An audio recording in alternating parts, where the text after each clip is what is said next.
আসসালামু আলাইকুম। আপনারা সবাই কেমন আছেন? আশা করি কাছে দূরে যেখান থেকে আমার ভিডিওটি দেখছেন সবাই আল্লাহর রহমতে ভালো আছেন। আমিও আলহামদুলিল্লাহ ভালো আছি। তো আজকে আমি আপনাদের সাথে শেয়ার করব সংসারের কিছু টুকিটাকি কাজকর্ম, যা আমরা প্রতিনিয়ত সকল গৃহিণীরাই করে থাকি। তো আজকে প্রথমে নাস্তা দিয়ে শুরু করব। সবার নাস্তা খাওয়া শেষ, এক একজন এক এক টাইমে নাস্তা খায়, সেজন্য আর সবগুলো শেয়ার করলাম না। এখন আমি আমার নাস্তাটাই আপনাদের সাথে শেয়ার করব।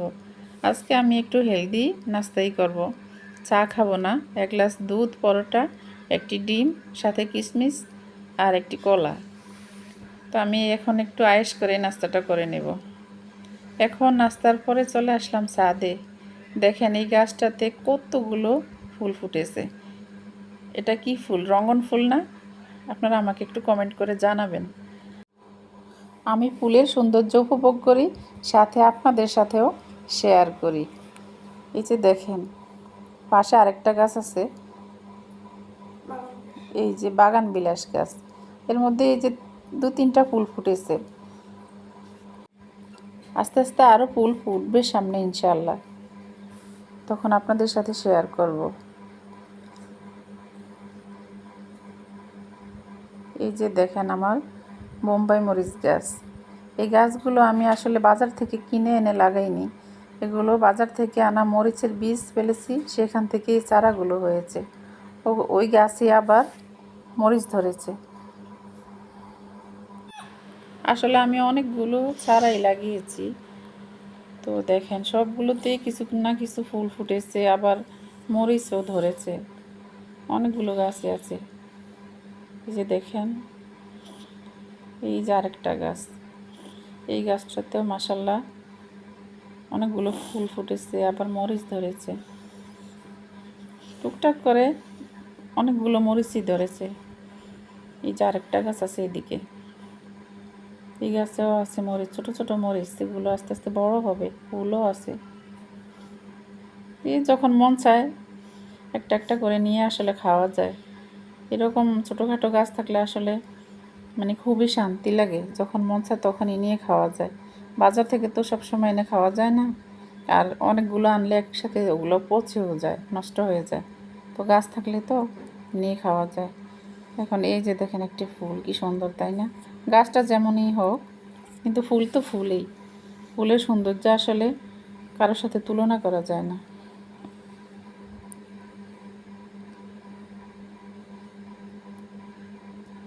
এখন আমি চলে আসলাম বাসায়। এখন আমাকে এই মাছগুলো কেটে বেছে তারপরে রান্না বান্না করতে হবে। সবগুলো মাছ আমি এখন আস্তে আস্তে কেটে নেব, কারণ আমার হেল্পিং হ্যান্ড নাই, আমি নিজেই নিজের কাজ সব একাই করি।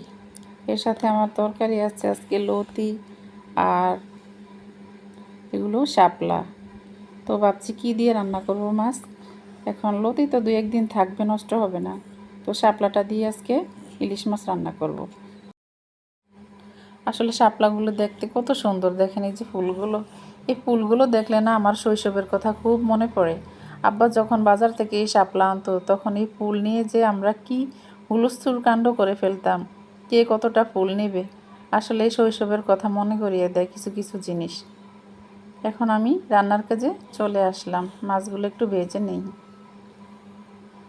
আজকে আমি মাছের মাথা একটু বড় বড় করেই কেটে নিয়েছি, এগুলো দিয়ে আজকে শাপলা রান্না করব।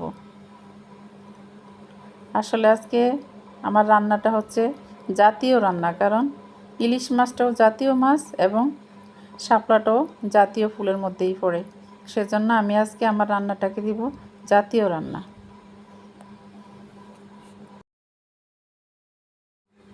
এখন আমি মাছগুলো একটু উল্টে পাল্টে সুন্দর করে ভেজে নেব। আসলে অতটা বেশি ভাজার দরকার নেই, মিডিয়ামভাবে একটু ভাজলেই চলবে। তো আমি সেইভাবে একটু ভেজে নিয়েছি। এখন আমি পেঁয়াজ রসুন ভাজার সাথে হলুদ মরিচ লবণ মাখিয়ে একটু ভেজে নেব। এরপর আমি নারকেল বাটা দিয়ে মশলাটা সুন্দরভাবে একটু কষিয়ে নেব। আসলে নারকেল বাটা দিলে শাপলার সাথে একটু মজা হয়, কারণ শাপলাটা তো একটু পাঞ্চে পাঞ্চে টাইপের, সেজন্য একটু নারকেল বাটা দিলে তরকারিটা একটু ঘন হয়। এই জন্য আমি নারকেল বাটা একটু মশলার সাথে কষিয়ে নিলাম। সাথে একটু জিরা ধনিয়া পাউডারও মিশিয়ে নিলাম। এখন আমি মশলার সাথে শাপলাগুলো দিয়ে দিব। সবগুলো শাপলা দিয়ে আমি ঢাকনা দিয়ে কিছুক্ষণের জন্য ঢেকে রাখবো, কারণ অনেকগুলো শাপলা তো, এগুলো একটু নুয়ে যাওয়ার জন্য ঢাকনা দিয়ে রাখলে সহজে নুয়ে যাবে। এ পর্যায়ে এসে আপনাদের কাছে আমার একটা রিকোয়েস্ট থাকবে, আমার ভিডিওর কোনো অংশ যদি আপনাদের ভালো লেগে থাকে তাহলে আমার চ্যানেলটি সাবস্ক্রাইব করে বেল অপশনে প্রেস করে রাখবেন আর একটি লাইক দিয়ে ভিডিওটি কন্টিনিউ করবেন। আর আমার ভিডিওর ভালো লাগা ও মন্দ লাগার দিক থেকে আমাকে একটি কমেন্ট করবেন।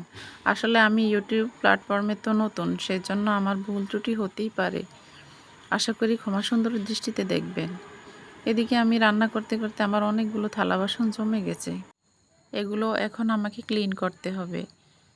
এই তো আমার রান্না বান্না শেষ। দেখেন কি সুন্দর হয়েছে।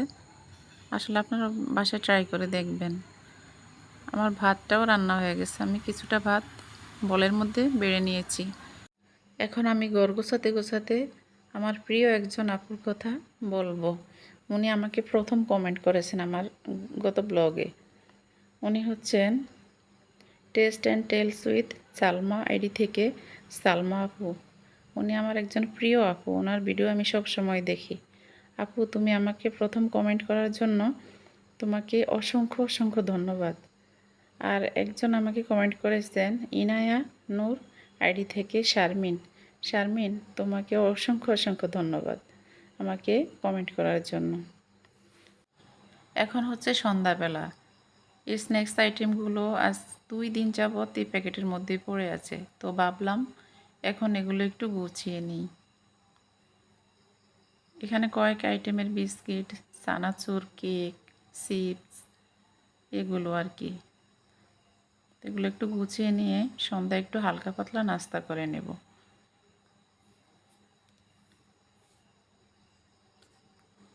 আসলে আমাদের বাসায় এক একজনের পছন্দ এক এক রকম, সেজন্য বিভিন্ন ধরনের আইটেম আনতে হয়।